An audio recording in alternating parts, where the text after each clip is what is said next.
Hello, everyone. This is Dr. Hope Watts, board certified family physician, health coach, speaker, lifestyle expert, and author. I'm coming today because it is National Stress Awareness Month. And last week, we talked about what really causes stress, how we perceive stress.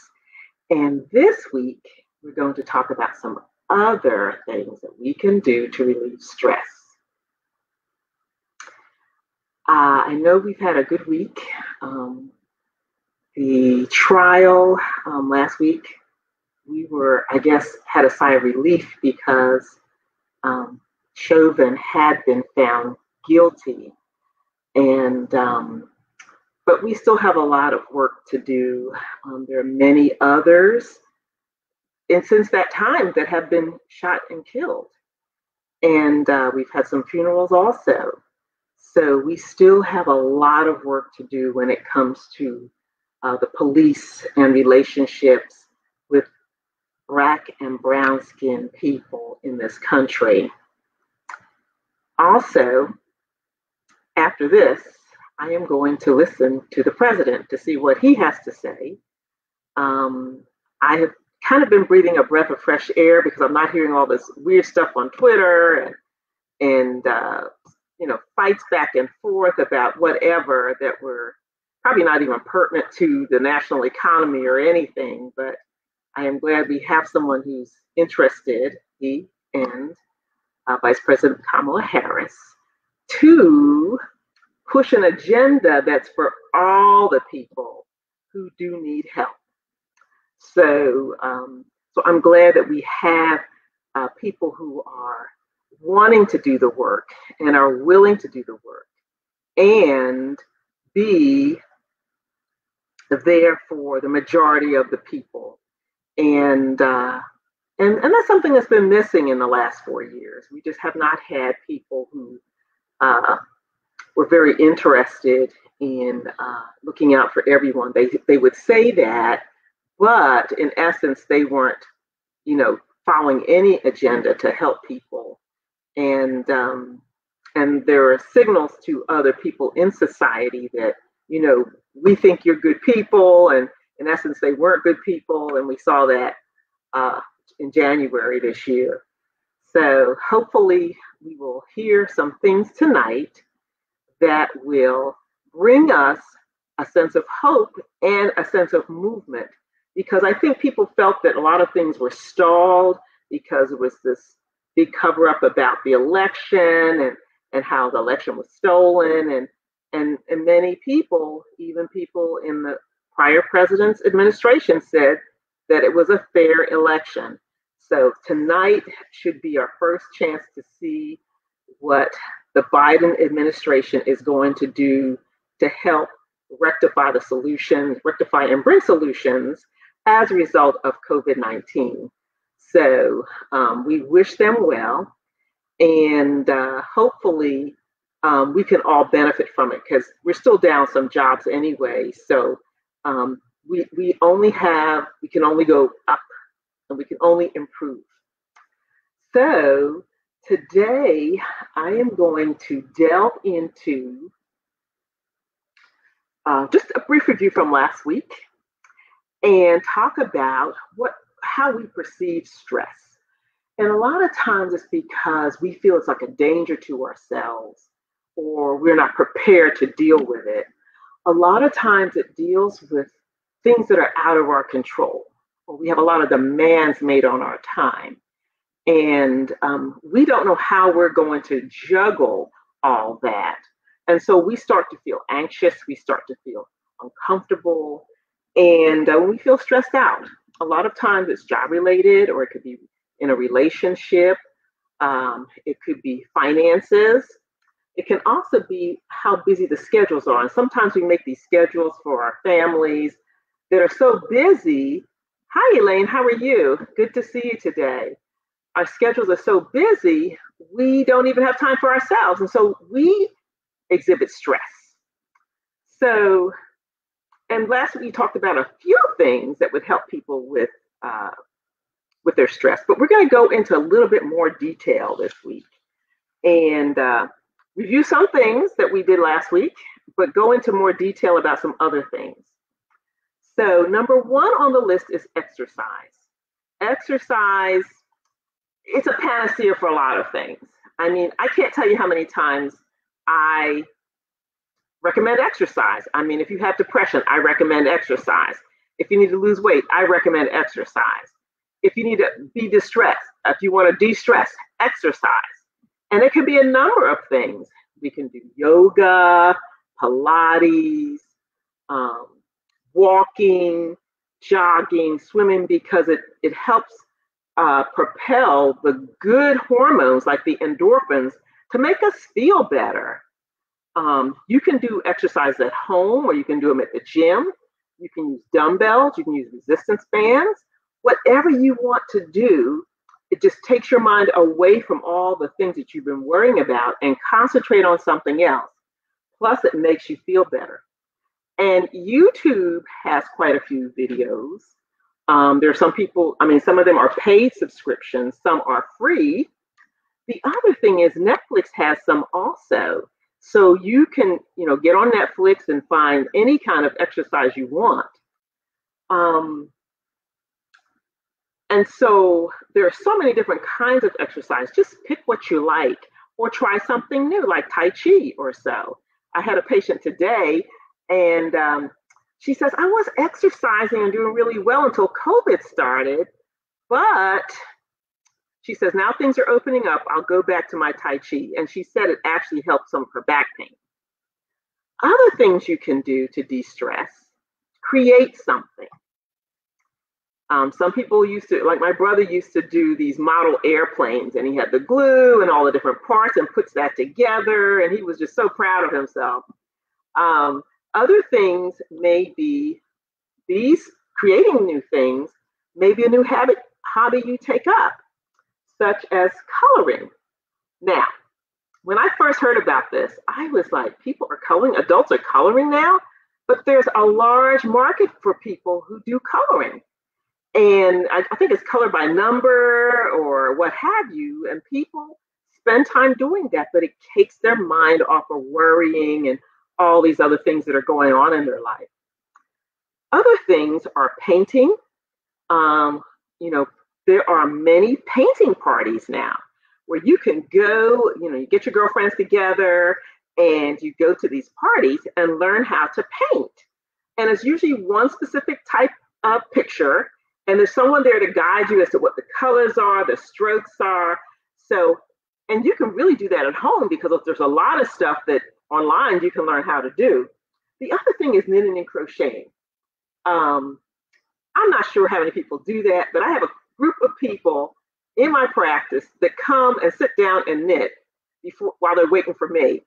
And I'll say, well, what are you making? It's usually something for a newborn, or in the wintertime, it's like gloves or mittens or scarves. And those are very relaxing things to do. Some people like doing scrapbooking, and scrapbooking takes a lot of materials, and you really have to have a space for that. But that can be good for you because it takes your mind off of things, and you have to organize things, and you don't have to worry about,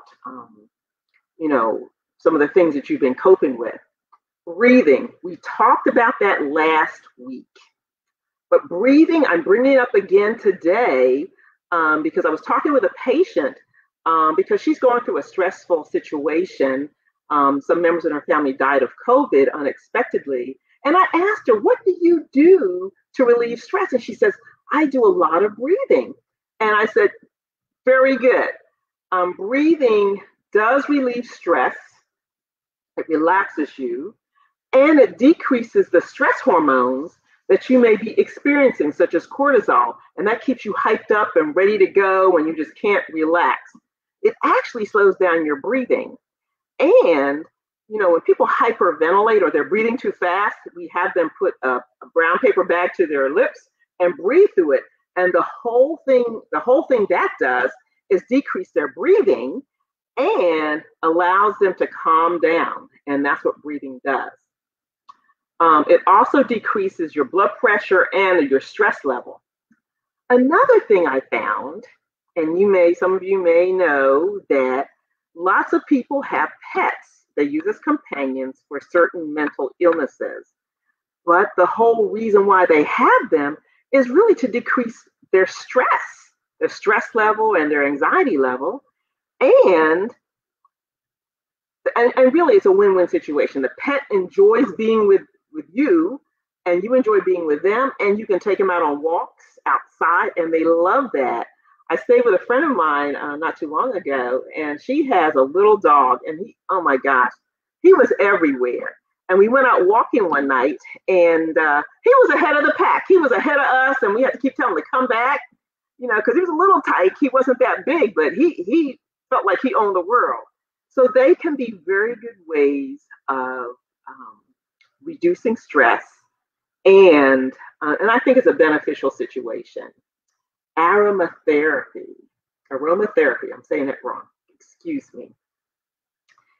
Aromatherapy does a really good job of boosting your moods, especially when you get the types that kind of bring calmness and help you relax. And I have here just a few that may be something you would want to try. And lavender seems to be one, and lavender is used to help people sleep. Some people actually swear by lavender packets that they put underneath their pillow, and they say it helps them sleep. Jasmine also is another one that's calming, and it can help you sleep. Vanilla and valerian are also other aromas that seem to calm people down and just bring on sleepiness. Another thing, we talked about this briefly last time, journaling. And journaling can take on a whole new measure. And some people say you have to do it every day. I'm not able to do it every day, but sometimes I catch up on certain things though. But it's a good stress releaser, especially if there are things going on and you're not sure how things are going to work out. But if you put them on paper, sometimes you can figure it out. It's a great way to start asking yourself questions. What's bothering me? How can I bring a resolution to the situation? What would I like to do? Is there something else that I can do and give me that I have been missing out on? What can I do differently in different situations? And it's all there that you can write all those things out and bring solutions yourself. But in addition, if you ask yourself, are there other things that I can do that I'm missing out on, such as enjoying swimming, for example? Maybe you want to learn how to swim. You can put that down there, and that may just come to you, that or something else. And it does help relax you because you're putting everything down. You're not kind of keeping it in your head. Spending time with nature. This is one of my favorites. I love going out walking, especially you have to go either early in the morning in the summertime or late in the evening. I love being outside. I love seeing the trees, and where I live at, there are any number of animals that'll come out. We have deer, we have bunny rabbits that'll come out, and but the habitat there for them allows them to stay there, as we've encroached on their territory. Other things that you can do are gardening. I have some friends that spend hours in the garden all the time. And in the summertime, they're there 24/7, almost 24/7, because every time I call them, I say, well, where were you? And they're saying, oh, I was in my garden. You can use that time to sit and meditate. You can also, take your exercising outdoors. You're running, you're jogging, and I like hiking too. I love going hiking on a nice moderate trail, and it's so exhilarating. I love doing that. And you can also read a book outside too, if it's not too hot, of course. And, if you're out there, make sure you have your sunscreen on, because you don't want to, get sunburn, which can lead to other things such as skin cancer later on down the line. Also, and many of you already do this, listening to calming music. It could be cool jazz, it could be classical music. It can be practically any genre that has a slow, calming beat. and it doesn't have to be a certain type, but all music from all countries have some that are fast and some that are slow, and you may just like the beat there. So pick out your favorites, or learn to listen to some other ones that you feel you may want to learn more about. And many of them, the melodies, we live in a society now where we can get melodies from anywhere and kind of combine them. So some of those melodies you may have heard already. So, and there, we talked about this app called Calm, CALM. And if you're at a loss for certain music, this particular app can help you with that. And sometimes they have like running brooks and things like that. And so you can play that as background music. And sometimes it kind of lulls you to sleep and just calms you down. Having a good laugh. I remember in medical school, we had a class on a person named Norman Cousins. And Google his name. This poor gentleman had a company and he worked himself almost to death. He had so many things wrong with him. His doctor at the time said, "There's nothing more that I can do for you." So he figured, look, I can't do anything. So he went home. And at that time, I guess there were a lot of comedy shows like Laurel and Hardy and Three Stooges. And he spent most of his day looking at these movies and laughing and laughing and laughing. So lo and behold, after about 6 or 7 months, he went back to the doctor. He said, "Doc, I'm feeling great now." And the doctor just kind of looked at him and said, So he checked some of the parameters that were really not going in the right direction. And lo and behold, he was doing better. His blood pressure was better. He had lost some weight because he had gone out and actually exercised. And the theory is that he laughed himself to health.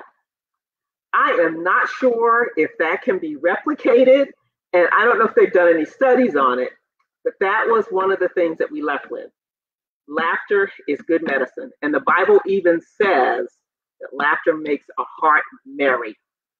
So find your place where you can get some jokes that you like. And they may be corny jokes, because my brother listens to some and they are so corny, but he just cracks up. He's laughing all the time. Have some friends over and just, have some, jokes. Some people may tell some jokes with you. Find the comedians that you like and frequent them. There's a lot on YouTube. There's a lot on TV, Comedy Central, Saturday Night Live. They're everywhere. Find something that you love and you love to listen to, and they give you great laughs. You may have a friend who's a comedian. Hey, everybody on TV, they have to start somewhere, right? So I would say find the funniest people that you can find and stay around them and be with them on a regular basis. So that's my wrap up. Now, sometimes people do need to see someone if they're really stressed out, and some of these remedies have not helped for them.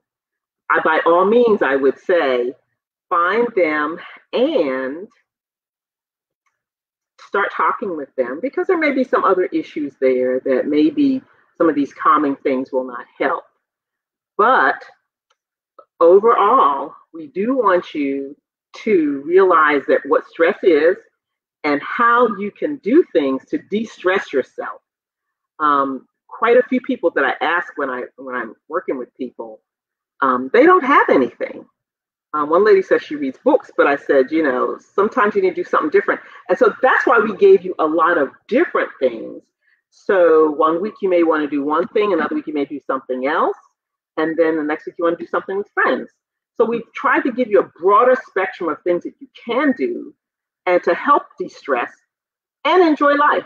Because I think too many people have a lot of deadlines, they have a lot of demands on them at work. And then at home, they have a lot of demands also. So you need to find a happy medium there. And I hope that what I've given you will serve to give you some enjoyment and help you look forward to doing some of those hobbies or learning some new hobbies. I've only touched the surface. There are so many other things that you can do to de-stress. So are there any questions?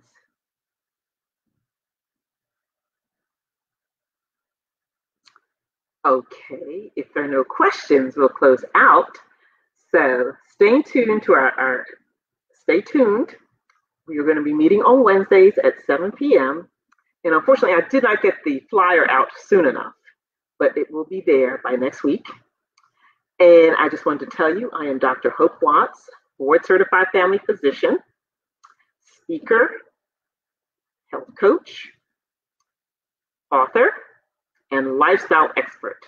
I help mid-career women find the right foods and the right exercise so they can live their best lives. Please follow me on Twitter, Instagram, LinkedIn, and Facebook. Bye-bye now. Hope to see you next week. Take care.